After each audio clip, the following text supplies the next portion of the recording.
قارون بن یسہر بن قحط بنی اسرائیل میں سے تھا اور حضرت موسیٰ علیہ السلام کا رشتہ دار تھا۔ بعض روایات کے مطابق اس کے چچا کا بیٹا تھا اور بعض روایات کے مطابق خالہ کا بیٹا تھا۔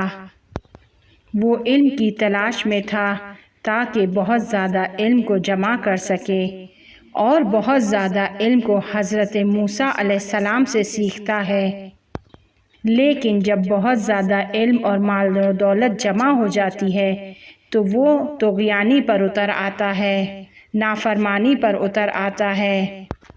اس کے پاس اس قدر مال و دولت تھی کہ اس کے خزانوں کی چابیوں کو اٹھانے کے لیے چند طاقتور لوگوں کی ضرورت پڑتی تھی۔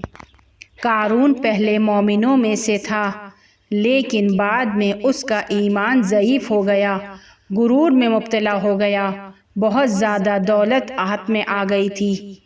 دولت سے اس قدر محبت ہو گئی تھی کہ وہ اس کی زکوٰۃ دینے کو تیار نہیں تھا۔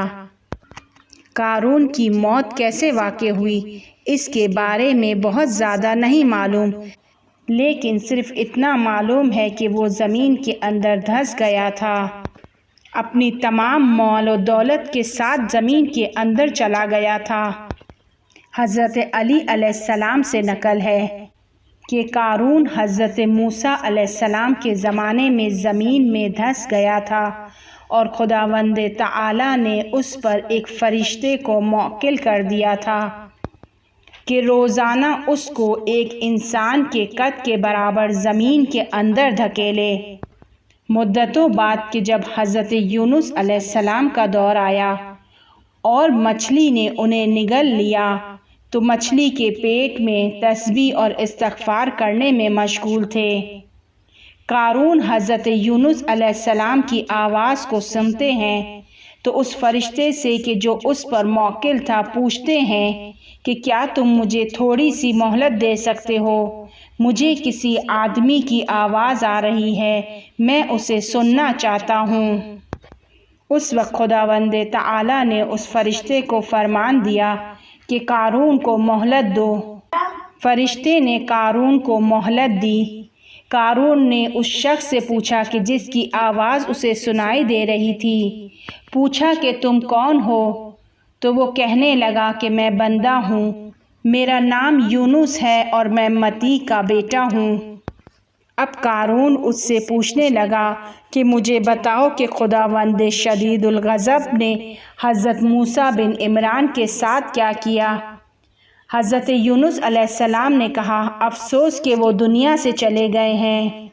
اب قارون دوبارہ پوچھتا ہے خداوند رؤوف و مہربان نے ہارون کے ساتھ کیا کیا؟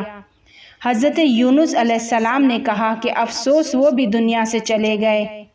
اب قارون پوچھنے لگا کہ عمران کی بیٹی کلثوم کہ جس کا میں شوہر ہوں اس کے ساتھ کیا ہوا؟ حضرت یونس علیہ السلام نے کہا اب آل عمران میں سے کوئی بھی باقی نہیں بچا ہے، سب کے سب مر گئے ہیں۔ اب قارون کہنے لگا کہ آل عمران پر افسوس۔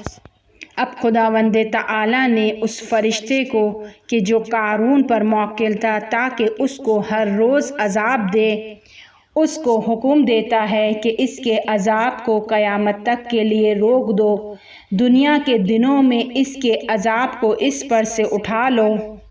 اور اس دن سے قارون پر سے دنیا کا عذاب ہٹا دیا گیا کیونکہ اس نے اپنے رشتہ داروں کے بارے میں پوچھا، اس کی خیریت معلوم کی۔